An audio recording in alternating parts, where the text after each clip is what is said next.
Halo adik-adik, hari ini kita kembali belajar di rumah untuk menghindari penyebaran COVID-19. Ayo siapkan alat tulismu untuk menjawab pertanyaan dan kerjakan tugas ini dengan bimbingan guru atau orang tuamu. Untuk ayah dan bunda, dari tayangan hari ini anak akan dapat mengembangkan kompetensi literasi, yaitu memahami paparan lisan tentang topik yang dikenali, mengidentifikasi ide pokok, dan beberapa ide rinci dalam paparan tersebut, menjelaskan kembali dan menanggapinya menggunakan pengetahuannya, menulis esai pendek untuk menggambarkan pengamatan dan pengalamannya dengan lebih terstruktur. Nah, adik-adik, hari ini kita akan menyimak kisah hidup seorang tokoh pejuang kemerdekaan Indonesia yang sangat terkenal, yaitu Jenderal Sudirman. Yuk simak kisahnya.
Yogyakarta merupakan ibu kota perjuangan. Hampir di setiap sudut kota Jogja, kita masih dapat menemukan bukti-bukti pada masa perjuangan. Mulai dari bangunan hingga benda-benda bersejarah sebagai saksi perjuangan. Bukti yang semakin meyakinkan adalah Yogyakarta pernah menjadi ibu kota Republik Indonesia, di mana pada saat itu Belanda melancarkan agresi militer kedua, hingga dicetuskanlah Perang Gerilya dan akhirnya dilancarkan serangan umum 1 Maret 1949. Perang Gerilya tidak lepas dari peran Panglima Besar Jenderal Sudirman.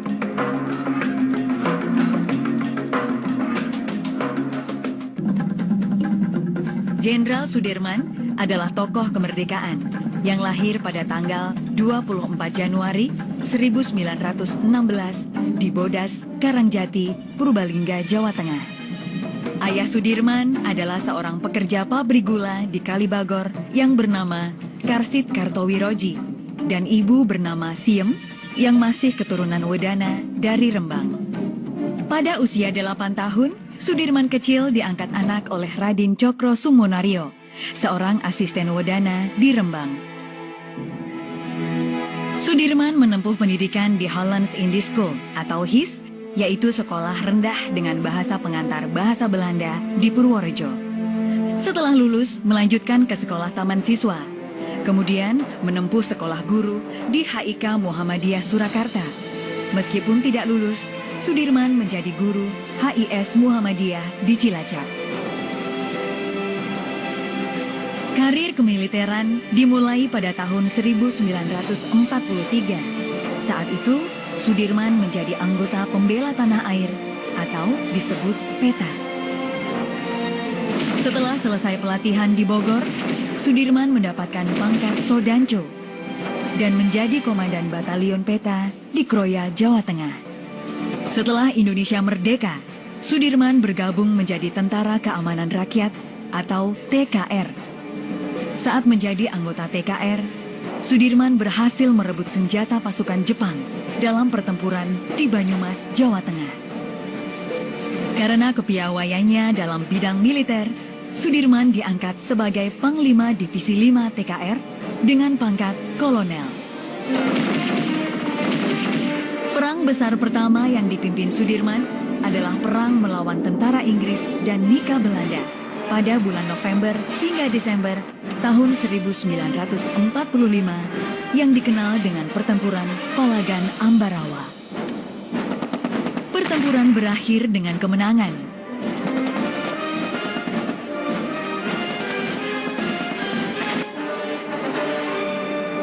Atas berbagai prestasi militernya, maka pada tanggal 18 Desember 1945, Sudirman dilantik menjadi jenderal oleh Presiden Soekarno. Seiring dengan perkembangan TKR menjadi TNI, Sudirman dilantik menjadi Panglima Besar bersama pucuk TNI lainnya di Gedung Agung Yogyakarta pada tanggal 28 Juni 1947.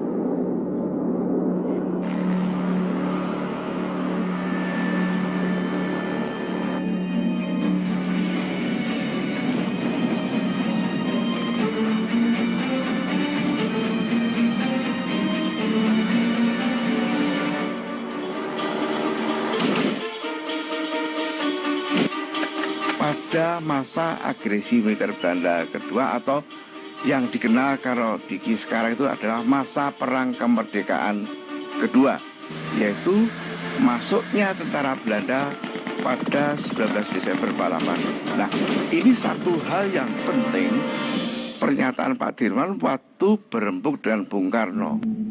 Bung Karno mengatakan bahwa Pak Dirman sakit, istirahat saja. Tidak, Bung. Saya tetap bersatu dengan rakyat, karena sesuai dengan ucapan saya harus bergabung dengan rakyat menentukan kemerdekaan Indonesia. Ketika penyakit tuberkulosis semakin parah, pada tanggal 19 Desember 1948, Belanda menguasai Yogyakarta dan menangkap para pemimpin negara. Dari rumahnya di Bintaran, Panglima Besar Jenderal Sudirman terus memperhatikan pesawat-pesawat Belanda yang terus mengobrol tembakan. Karena khawatir Belanda menyerang kediaman Jenderal Sudirman, maka Dr. Suwondo menyarankan Panglima Besar Sudirman meninggalkan kota Yogyakarta. Setelah membakar semua dokumen yang ada, perjalanan gerilya dimulai dari kediaman Panglima Besar Jenderal Sudirman menuju Kadipaten dan dilanjutkan ke Kretek Bantul. Begitu beliau mengatakan saya harus menentukan perang gerilya, otomatis harus bergerilya di wilayah pedesaan. Jadi pertama kali ke selatan, Kretek, lalu ke selatan lagi Jalan Parangtritis, Imogiri, baru naik.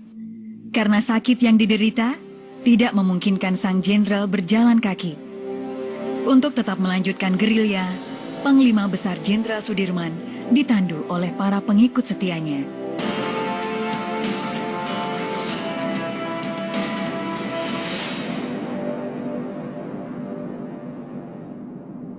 Pemerintah mengimbau masyarakat dapat bertahan di rumah saja.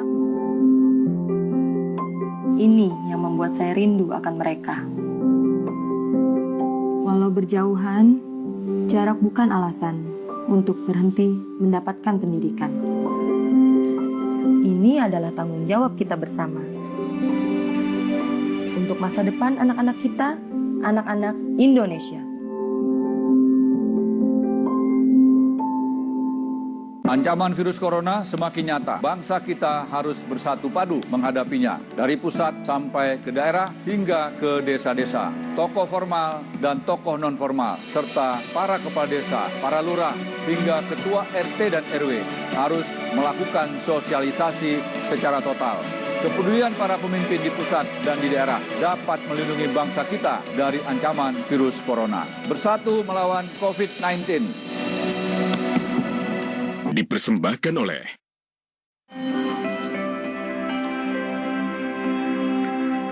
saya baru berani pulang ke rumah agak lama setelah ada hasil tes. Jadi setelah hasil tesnya bilang saya negatif, oke, saya berani. Tapi tetap saya lakukan social distancing, saya nggak berani dekat-dekat semua. Anak perempuan saya memang relatif dekat dengan saya. Tapi ketika COVID ini, ya pengen meluk, tapi ya gimana ya, kita hanya bisa lihat dari jauh dan kemudian ya cuma merutangkan tangan gitu, seolah-olah berpelukan gitu. Suatu waktu saya terima message ya, yang bilang bahwa dia kangen, ya, ngedoain semoga saya baik-baik saja, dan di situ saya yang merasa waduh ya, dari sisi tenaga medis ya ini hal yang paling berat sebetulnya.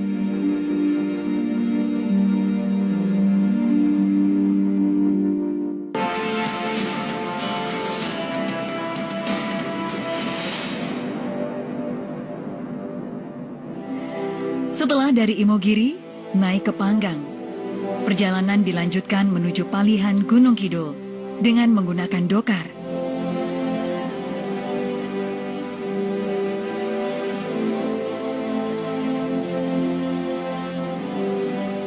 Berhenti sejenak di sana, lalu berangkat ke Wonogiri. Jadi di Wonogiri itu dia juga berhenti di sana, bahkan dapat gempuran-gempuran dari pemerintah Belanda karena pemerintah Belanda juga punya intelijen. Dari Wonogiri, perjalanan dilanjutkan menuju daerah Jawa Timur. Perjalanan melalui Ponorogo dan Trenggalek, kemudian pada tanggal 24 Desember 1948 sampai di Kediri. Dari Kediri, rombongan menuju desa Sukarame. Karena dirasa tidak aman, perjalanan dilanjutkan menuju desa Karangnongko dan dilanjutkan menuju lereng Gunung Wilis. Perjalanan dilanjutkan pada tanggal 17 Januari 1949.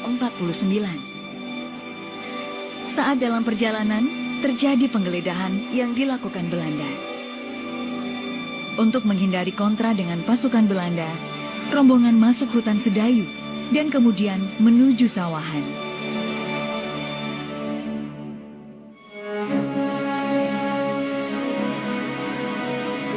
Selama dalam perjalanan gerilya, Jenderal Sudirman memakai nama samaran Bapak Gede Abdullah Lelono Putro atau Pak D.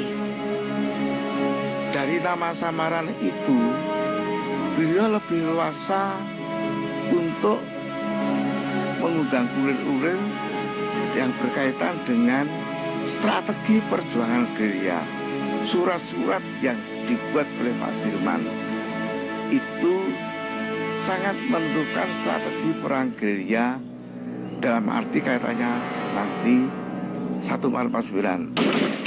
Ketika pasukan Jenderal Besar Sudirman masih bergerilya, di Yogyakarta dilancarkan serangan umum yang dikenal dengan Serangan Umum 1 Maret pada tahun 1949. Dengan adanya serangan umum ini, menunjukkan pada dunia internasional bahwa Indonesia dan kekuatan militernya masih ada, dan membuktikan kebohongan Belanda yang menyatakan Republik Indonesia dan TNI telah hancur. Hal ini pula yang menyebabkan sementara itu, pasukan gerilya yang dipimpin Panglima Besar Jenderal Sudirman masih melanjutkan perjalanan hingga menemukan tempat yang dirasa aman, yaitu Duku Sobo, Desa Pakis, Kecamatan Nawangan, Kabupaten Pacitan. Pasukan Jenderal Sudirman menetap cukup lama di tempat ini, mulai April hingga 7 Juli 1949. Sebagai markas komando, digunakan rumah milik Karso Sumito. Dari rumah sederhana inilah, Panglima Besar Jenderal Sudirman bersosialisasi dengan masyarakat setempat. Di desa Sobo inilah Pak Dirman betul-betul selalu bekerja sama dengan masyarakat pedesaan, karena beliau mengatakan sudah sejak dulu, saya tanpa masyarakat atau rakyat tidak akan bisa menumpas penjajah. Gerilya kita ini selalu bersendikan rakyat. Tanggal 29 Juni 1949, Yogyakarta telah kembali dan kondisi keamanan sudah kondusif. Presiden, wakil presiden, dan para pemimpin yang lain tiba di Bandara Maguwo dari pengasingan pada tanggal 6 Juli 1949. Saat itu, hanya Panglima Besar Jenderal Sudirman yang belum tiba di Yogyakarta. Jadi misi penjemputan yang pertama di Sobo itu, ada tokoh penting yang pada waktu itu menentukan, meyakinkan Pak Dirman untuk ke Jogja ya, kembalikan ke ibu kota Republik. Itu adalah Bapak Rosyan Anwar. Kemudian wartawan Menur, lalu juga Komandan Werpres 3 Letkol Soeharto. Di dalam satu pembicaraan, Pak Dirman selalu mengatakan, nanti dulu, saya tidak akan cepat-cepat menentukan langkah untuk masuk kota Jogja. Sebab Belanda itu sangat licik. Dan akhirnya pada bulan Juni itu penjemputan dilakukan oleh si Sultan Habib IX bersama stafnya. Waktu itu yang ada di Jogja untuk menjemput Pak Dirman di Piungan. Sampai di kota Jogja, Panglima Besar Jenderal Sudirman langsung menuju Gedung Agung untuk bertemu dengan Presiden Soekarno dan Wakil Presiden Muhammad Hatta. Satu hal yang cukup penting, pertemuan Bangsa Sudirman kembali ke Jogja dan menemui Bung Karno. Satu statement beliau yang waktu itu jarang terungkap. Beliau selalu mengatakan, kita mulai hari ini tidak boleh dijajah lagi oleh bangsa lain. Jadi kita harus 100% merdeka dan berdaulat penuh.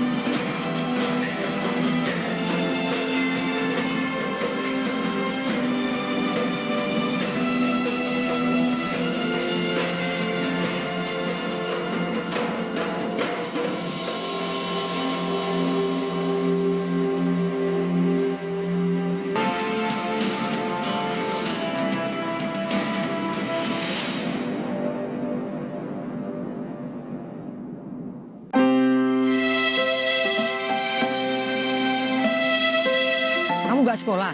Nggak ada biaya, Pak De. Kan ada KIP. Saya itu masih bingung bagaimana cara mengurusnya. Kamu tinggal datang ke sekolah sama anakmu. Nanti akan diurus oleh sekolah. Punya anakku aja udah cair kok. Terima kasih, Pak De.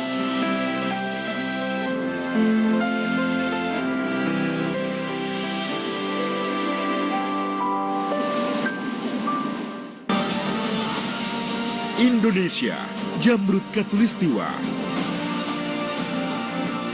Keanekaragaman hayati yang melimpah. Keindahan budaya dan alam nan memikat. Pesona Indonesia, Senin sampai Sabtu, pukul 11 waktu Indonesia Barat. TVRI, media pemersatu bangsa. Ya.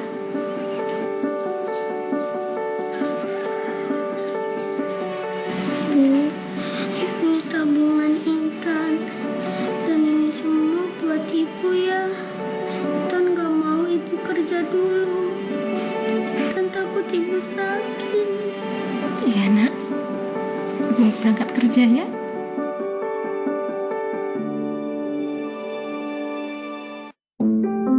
Pemirsa, pemerintah mengimbau masyarakat dapat bertahan di rumah saja untuk memutus mata rantai virus corona. Untuk mengetahui salah satu kesuksesan masyarakat mengelola RT RW mandiri dan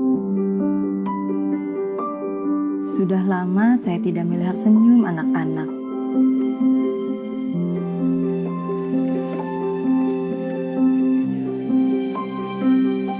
Ini yang membuat saya rindu akan mereka.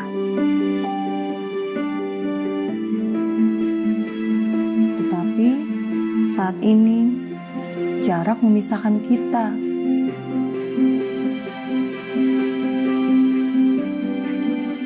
Walau berjauhan, jarak bukan alasan untuk berhenti mendapatkan pendidikan. Ini adalah tanggung jawab kita bersama untuk masa depan anak-anak kita, anak-anak Indonesia.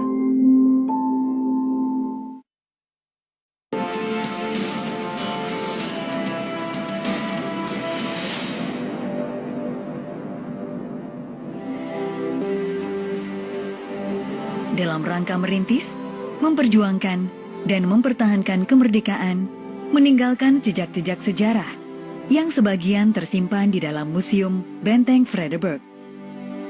Koleksi museum sebagai bentuk pelestarian dan upaya mengkomunikasikan kepada generasi muda tentang nilai-nilai perjuangan Jenderal Besar Sudirman.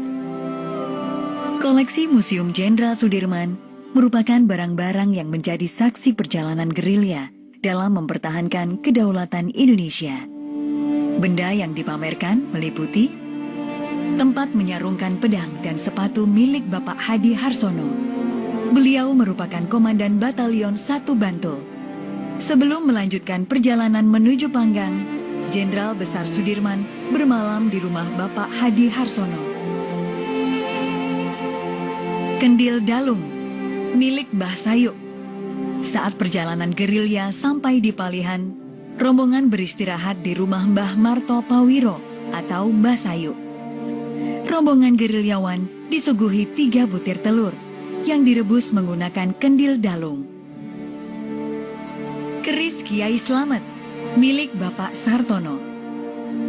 Saat rombongan gerilyawan menginap di rumah Mbah Sayuk, Jenderal Sudirman memanggil Bapak Sartono untuk ikut menjaga keselamatannya dengan menggunakan keris Kiai Slamet ini. Perlengkapan dapur milik Ibu Projo Pranoto.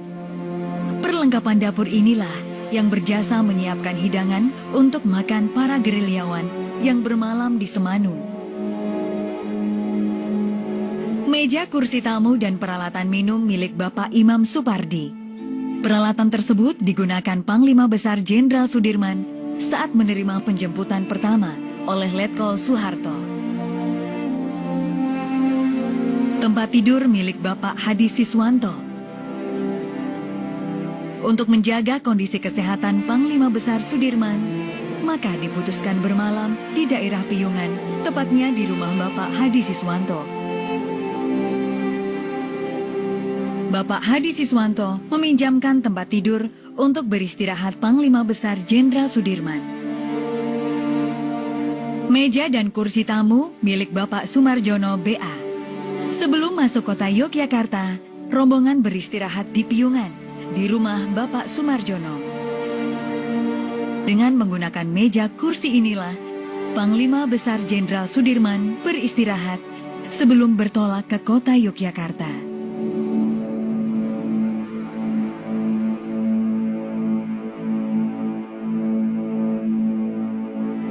Sejarah berjalan dalam kesatuan 3 dimensi yang meliputi dulu, sekarang, dan yang akan datang. Dan bukan mustahil pula, jejak-jejak sejarah yang terjadi pada masa sekarang akan sampai kepada generasi yang akan datang.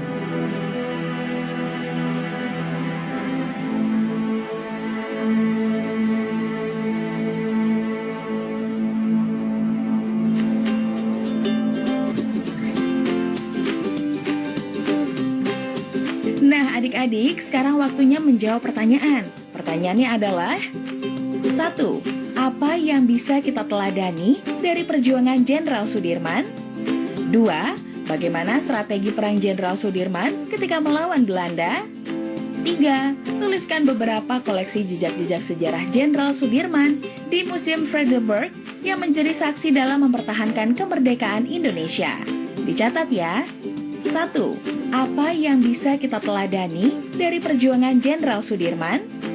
2. Bagaimana strategi perang Jenderal Sudirman ketika melawan Belanda? 3. Tuliskan beberapa koleksi jejak-jejak sejarah Jenderal Sudirman Baik adik-adik, jawablah pertanyaan ini sebagai tugas dan kerjakan dengan bimbingan guru atau orang tuamu. Yuk bantu Kemendikbud menjadikan program belajar dari rumah di TVRI lebih baik dan menyenangkan untuk kamu. Ikuti survei evaluasi program belajar dari rumah di TVRI dengan membuka laman s.id/surveybdr. Untuk kamu yang berada di daerah 3T, terdepan, terluar, dan tertinggal, bisa mengikuti survei lewat SMS gratis dengan mengetik BDR, kirim ke 93456. Jangan lupa ajak orang tuamu dan gurumu juga ya. Adik-adik ingat ya, selalu rajin mencuci tangan, menjaga jarak, dan menggunakan masker jika hendak keluar rumah untuk mencegah penyebaran COVID-19. Sampai jumpa lagi.